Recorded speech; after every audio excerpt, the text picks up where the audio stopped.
الحمد للہ رب العالمین والصلاة والسلام علی سید الانبیاء والمرسلین وعلی آلہ واصحابہ وعترتہ اجمعین اما بعد فاعوذ باللہ من الشیطان الرجیم بسم اللہ الرحمن الرحیم نعرہ تکبیر، نعرہ رسالت، سیدی مرشدی حضور غریب نواز حضرت قبلہ پیر محمد امین الحسنات شاہ صاحب دامت برکاتہم القدسیہ سجادہ نشین آستانہ عالیہ امیر السالکین بیرہ شریف آپ جلوہ گر ہوئے ہیں۔ تمام احباب تشریف رکھیں۔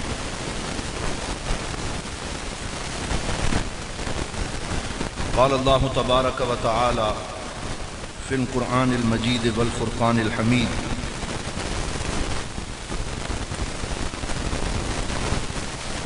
الف لام را تلک آیات الکتاب وقرآن مبین ربما یود الذین کفروا لو کانوا مسلمین ذرهم یأکلوا ویتمتعوا ویلہہم الامل فسوف یعلمون صدق اللہ مولانا العظیم وبلغنا رسولہ النبی الکریم ونحن علی ذالک لمن الشاہدین والشاکرین۔ تمام احباب محبت سے بآواز بلند درود پاک کا نذرانہ پیش کریں۔ الصلاۃ والسلام علیک یا سیدی یا رسول اللہ، الصلاۃ والسلام علیک یا سیدی یا حبیب اللہ، الصلاۃ والسلام علیک یا رحمۃ للعالمین وعلی آلک واصحابک یا شفیع المذنبین۔ لائق صد عزت و تکریم دیوان کریم حضور غریب نواز دامت برکاتہم القدسیہ اور شب کرم کے پر نور ماحول میں تشریف فرما جملہ برادران اسلام، اللہ کے فضل و کرم سے ایک طویل عرصے کے بعد پھر سے یہ بہار ہمیں نصیب ہوئی ہے کہ کچھ عرصہ شب کرم کا سلسلہ بہت محدود پیمانے پہ حاضری ہوتی رہی اور اس دفعہ پھر سے یہ حاضری ہے۔ کثیر تعداد میں پیر بھائی اور برادران اسلام موجود ہیں۔ ہم دعا کرتے ہیں کہ اللہ تعالیٰ امت مسلمہ اور پوری انسانیت کو یہ بہاریں پھر سے اسی طرح نصیب فرمائے اور وبا کا مکمل خاتمہ فرمائے اور سب کو صحت و سلامتی عطا فرمائے۔ حضرات محترم، حسب معمول ہم مضامین قرآن کے حوالے سے ہر شب کرم کے موقع پر حضور غریب نواز کے حکم سے ایک سورت کے مضامین بیان کرتے ہیں، اور آج ہم پچھلے شب کرم پہ سورہ ابراہیم کے حوالے سے گزارشات پیش کی تھیں، اور سورہ ابراہیم کے بعد 14ویں پارے کے آغاز میں سورۃ الحجر جو سورۃ النحل سے پہلے آتی ہے اس کے مضامین آج ذکر کیے جا رہے ہیں۔ یہ اپنی ترتیب کے اعتبار سے تدوین قرآن میں 15ویں نمبر پر سورۃ الحجر آتی ہے، اور یہ مکی صورت ہے، یہ مکمل مکہ مکرمہ میں نازل ہوئی۔ اس کی کل 99 آیات ہیں، 6 اس کے رکوع ہیں، اور اس کو ہجر کیوں کہا گیا؟ ہے جیم اور را اس کے اوپر زبر ہو تو اسے حجر کہتے ہیں، اور حجر عربی زبان میں پتھر کو کہتے ہیں، اور اسی کو جب ہجر کہا جائے اور ہا کے نیچے زیر آ جائے تو عربی میں اس کا مطلب بن جاتا ہے المکان المحدد بالاحجار، کہ وہ جگہ جس کو پتھروں کے ساتھ سراؤنڈڈ ایریا بنا دیا جائے، جس کو کور کر دیا جائے اور بڑی محفوظ پتھروں سے ایک مقام بنا دیا جائے تو اس کو ہجر کہا جاتا ہے۔ تو اس سورت کو سورۃ الحجر اس وجہ سے کہا گیا کیونکہ اس سورت کے آخری رکوع کے اندر اصحاب الحجر کا ذکر ہوا ہے، اور یہ وہ لوگ تھے جو قوم سمود کے نام سے جانے جاتے ہیں۔ وَقَانُوا يَنْحِتُونَ مِنَ الْجِبَالِ بُيُوتًا آمِنِينَ، قرآن فرماتا ہے کہ وہ پتھروں سے پہاڑوں میں بڑے بڑے بلند و بالا مکان تعمیر کیا کرتے تھے اور انہیں اپنے لیے امن کی جگہ سمجھتے۔ وہ کہتے ہمیں یہاں کوئی خطرہ نہیں ہے، یہ پہاڑ ہمیں بچائیں گے، یہ بلند و بالا مکانات ہمیں بچائیں گے، یہاں زلزلہ نہیں آئے گا، یہاں ہم محفوظ رہیں گے، یہاں ہمیں کوئی خطرہ نہیں ہوگا۔ تو اللہ رب العزت نے ان کے نام سے سورت کو سورۃ الحجر کا نام دیا، اور اس سورت میں یہ بتایا کہ حفاظت پتھروں سے نہیں ہوتی، حفاظت پہاڑوں سے نہیں ہوتی، حفاظت بڑے قلعوں سے نہیں ہوتی، بلکہ حفاظت اسے نصیب ہوتی ہے جس کی حفاظت اللہ فرماتا ہے، اور اللہ رب العزت کی حفاظت کے بغیر کوئی محفوظ نہیں ہے۔ یہ سورہ پاک مکی دور میں اس مقام پہ نازل ہوئی جب مکہ مکرمہ میں سرکار دو عالم صلی اللہ علیہ وسلم نے دلائل قاہرہ اور براہین قاطعہ اور اپنی محنت کے ساتھ اسلام کو بالکل مکمل طور پہ واضح فرما دیا۔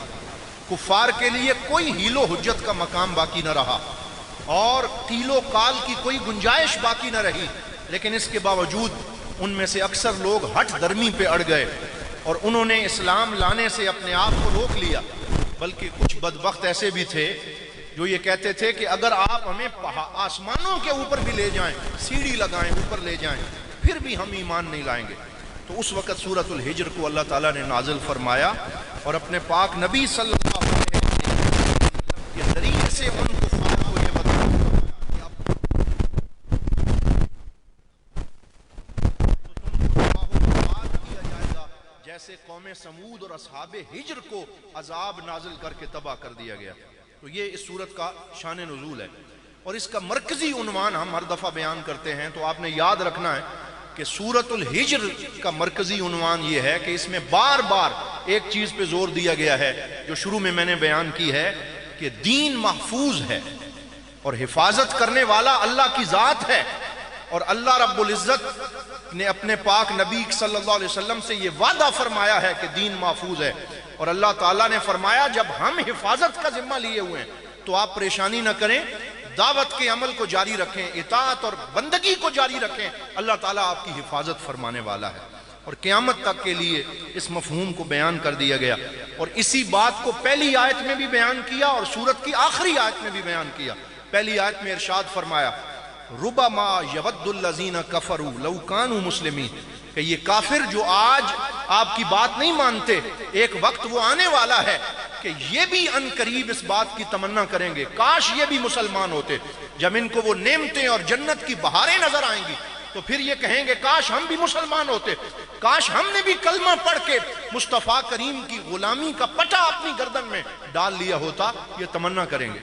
ذرہم یأکلوا ویتمتعوا، اے حبیب پاک آپ انہیں ان کے حال پہ چھوڑ دیجئے، یہ کھائیں پئیں، یتمتعوا لطف اندوز ہوں اس زندگی سے، ویلہہم الامل، اور جھوٹی امیدیں ان کو آسرا دیتی رہیں، فسوف یعلمون، ان قریب یہ جان لیں گے۔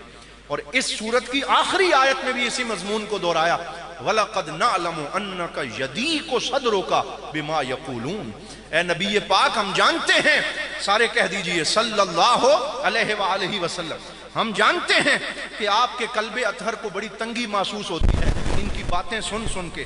فَسَبِّحْ بِحَمْدِ رَبِّكَ وَكُن مِّنَ السَّاجِدِينَ، آپ ان کی باتوں پہ کان نہ دھریں، اللہ تعالیٰ کی تسبیح بیان کریں، سجدہ کرنے والوں میں سے ہو جائیں۔ وَاعْبُدْ رَبَّكَ حَتَّى يَأْتِيَكَ الْيَقِينُ، اور اپنی زندگی کے آخری لمحے تک اللہ کی عبادت کرتے رہیں۔ اللہ تعالیٰ نے اس دین کی حفاظت کا ذمہ اپنے ذمہ کرم پہ لے لیا۔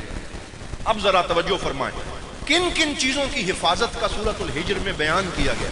سب سے پہلے قرآن کی حفاظت کا بیان کیا، اور یہ مشہور آیا ہے پاک سورہ ہجر میں نازل فرمائی اِنَّا نَحْنُ نَزَّلْنَا الذِّكْرَ وَإِنَّا لَهُ لَحَافِظُونَ، فرمایا ہم نے اس قرآن کو نازل کیا ہے، اور جیسے دین کی حفاظت کا ذمہ ہم نے لیا، اس قرآن کی حفاظت بھی ہم فرما رہے ہیں۔ تو فرمایا ہم اس کی حفاظت کرنے والے ہیں۔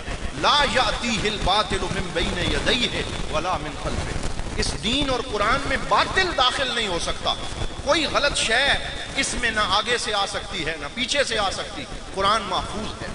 اور یہاں میرے غریب نواز حضور ضیاء الامت جسٹس پیر محمد کرم شاہ الازہری رحمۃ اللہ تعالی علیہ نے یہ پڑھنے کا مقام ہے جہاں پہ یہ آیت آئی، آپ نے لکھا کہ یورپ کے مستشرقین جو اسلام دشمنی میں اپنی حدوں کو چھو رہے ہیں، ان کو بھی یہ لکھنا پڑا کہ اس روئے زمین پر سب سے زیادہ محفوظ کتاب اللہ کا قرآن ہے، یعنی دشمن بھی اس بات کو تسلیم کر رہے ہیں۔ اور پیر صاحب فرماتے ہیں ولیم میور ایک مستشرق ہے، اورینٹلسٹ ہے، اور اس کے بارے میں آپ نے فرمایا بانی اسلام کے خلاف زہر افشانیوں میں یہ رسوائے عالم ہے، پوری دنیا میں رسوا ہے۔ سرکار دو عالم صلی اللہ علیہ وسلم کے بارے میں غلط باتیں لکھتا رہا، لیکن بالآخر اس کے قلم کو بھی لکھنا پڑا There is probably in the world no other book which has remained 12 centuries with a pure text. اس نے کہا میں نے اپنی تحقیق میں یہ نچوڑ نکالا ہے کہ 12-14 صدیوں کے درمیان کوئی کتاب ایسی نہیں ہے جس کا ٹیکسٹ اتنا پیئر، اتنا پاکیزہ اور اتنا اصلی ہو جتنا قرآن پاک کا ہے، کہ اس میں کسی طرح کے شک و شبہ کی کوئی گنجائش موجود نہیں.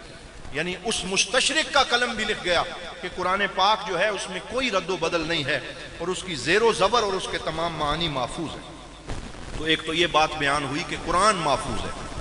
دوسرا یہ بیان ہوا حفظ السماوات، کہ جیسے اللہ قرآن کی حفاظت فرما رہا ہے اسی طرح آسمانوں کی حفاظت اللہ فرما رہا.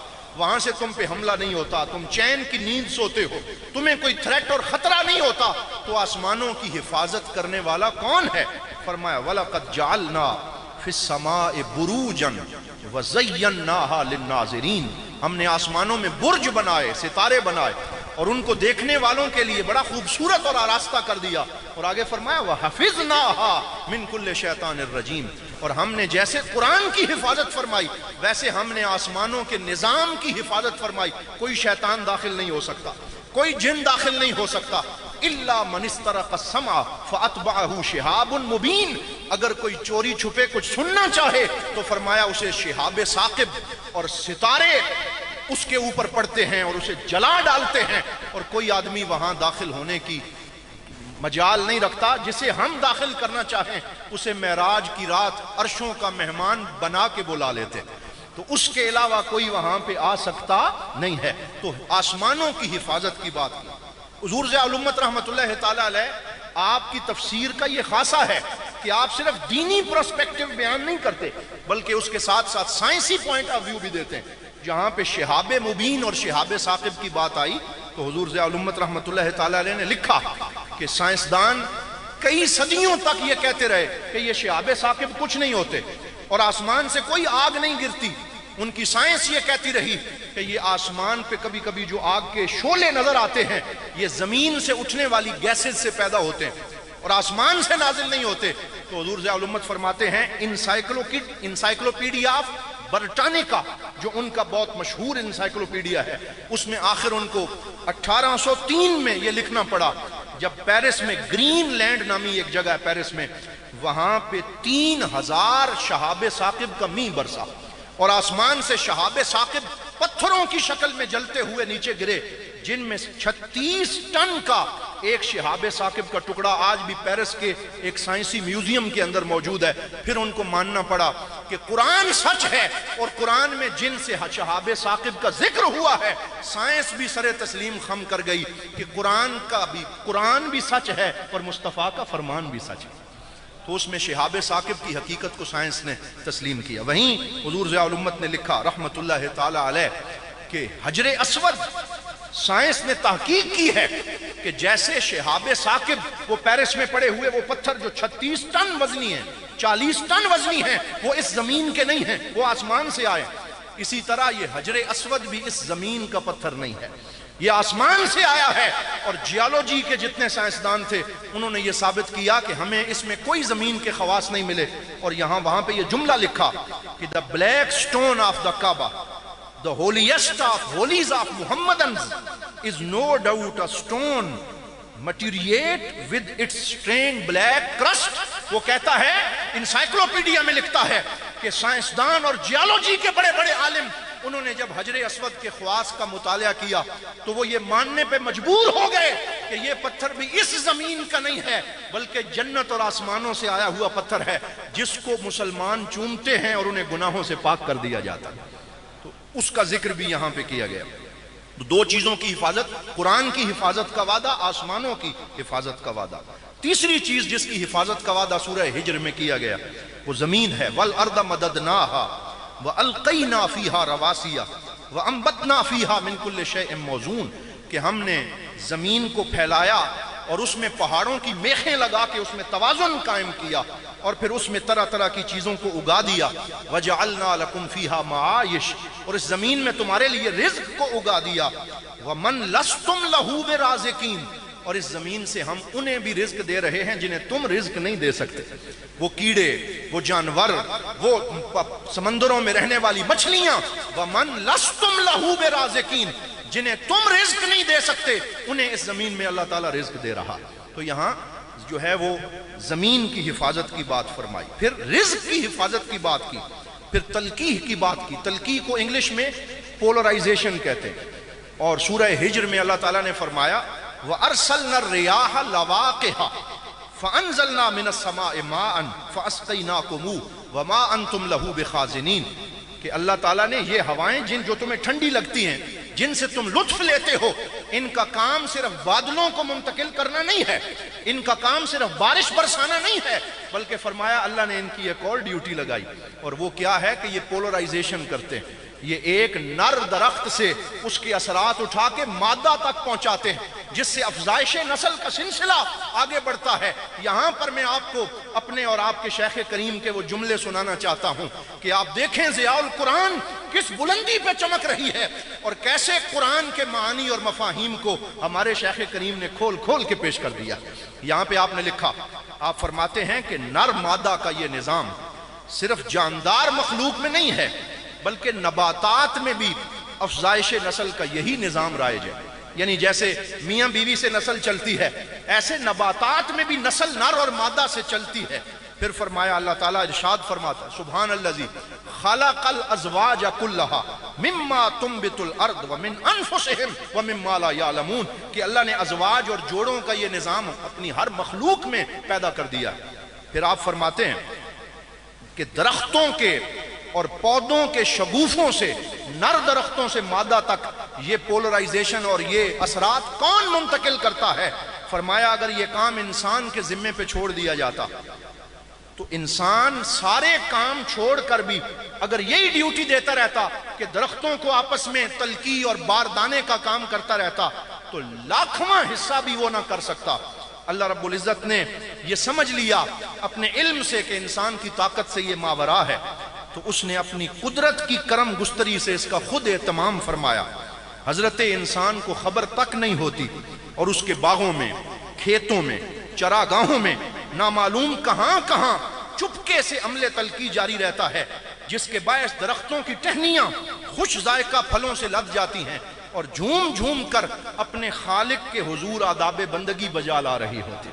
یعنی ساتھ ساتھ ایک ایسا عمل جاری ہے جس سے ہمیں سبزیاں مل رہی ہیں، ہمیں پھل مل رہے ہیں، ہمیں نعمتیں مل رہی ہیں.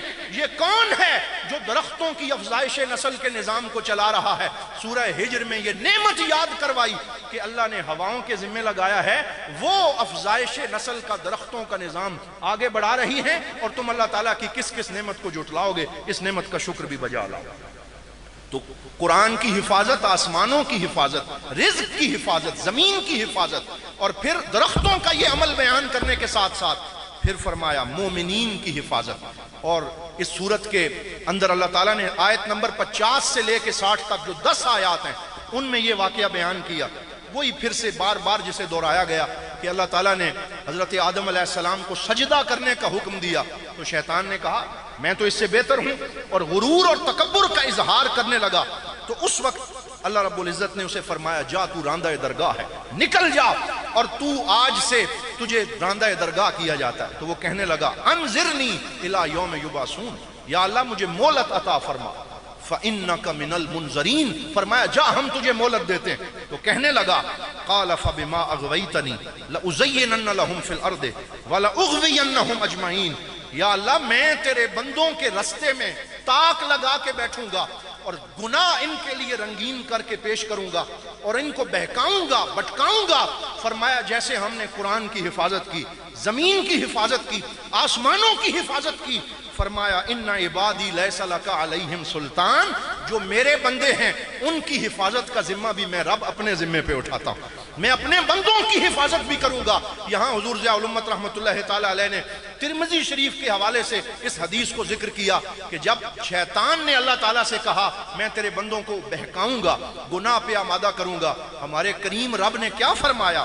فعزتی وجلالی لا ازال اغفر لهم مستغفرونی، تو انہیں بہکاتا رہے گا اور میرے بندے جب تک استغفار کرتے رہیں گے میں ان کو معاف کرتا رہوں گا، میں انہیں اپنی جناب میں قبول کرتا رہوں گا. تو اس سے ہمیں پتہ چلتا ہے کہ ہمیں معافی مانگتے رہنا چاہیے، استغفار کرتے رہنا چاہیے، اللہ رب العزت کی بارگاہ میں عرض و نیاز کرتے رہنا چاہیے تاکہ اللہ تعالی ہمیں شیطان کے حملوں سے محفوظ رکھے۔ آخری دو گزارشات پیش کرتا ہوں۔